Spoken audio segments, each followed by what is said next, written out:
Hundreds of families are affected and misplaced because of the war that's playing out in Ukraine. The human cost of war, which is so evident in all of the heartbreaking images that we've received from the conflict-torn country, has many asking, how will this war end and who will stop Putin? Well, an economist called Stephen Roach has said there's one person who can put an end to all of this, and that is Chinese President Xi Jinping. Roach has said in an interview that China holds the trump card here, and he thinks that it's up to Xi Jinping to step in to seize the moment. But why is it that China can actually step in here and do something? If you look at how things have evolved in the last many years in the relations between China and Russia, China essentially is Russia's lifeline. China has always referred to Russia as its most important and strategic partner, which is why if you look at the statements that have come in since the war began in Ukraine, there's been no condemnation of the war by China.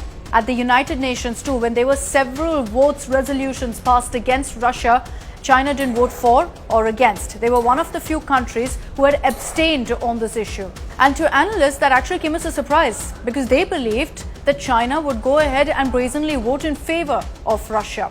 But the Chinese government, perhaps indicating exactly why they didn't do that, expressed their concern over the war and the kind of human cost of this, the casualties that have been reported in Ukraine.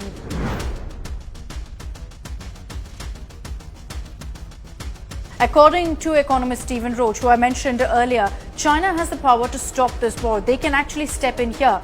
But the question is, will Beijing actually do that? The Chinese Foreign Minister Wang Yi has actually spoken on this, saying Chinese ties with Russia is one of the most crucial bilateral relationships in the world currently. In fact, the sanctions that have been imposed by the West against Russia in response to this war threaten the political settlement of the conflict. China, quite simply, cannot afford sanctions from the West. In fact, the Chinese Foreign Minister Wang Yi even went on to say that no matter what happens with regards to the countries across the world condemning Russia, the sanctions, etc., China will continue to maintain a strategic focus and promote their partnership, their ties with Russia. Another very crucial reason why China doesn't really take on Russia and continues to side Putin along through all this is the issue of Taiwan. China's Xi Jinping believes that Taiwan must be reunited, reintegrated with China. He's spoken about this time and again. They've taken several steps also in this front. Many countries haven't backed them. Russia has. China maintains that it's actually mediating talks currently between Ukraine and Russia. And you also had the government maintaining that the condition is worrying and yes, it must be controlled according to them before it spins out of control.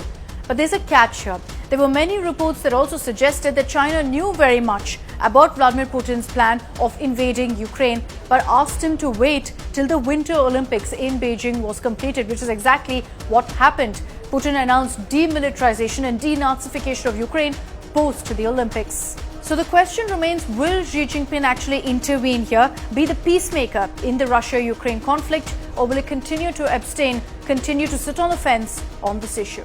For more informative videos like this, keep watching India Today Newsmo.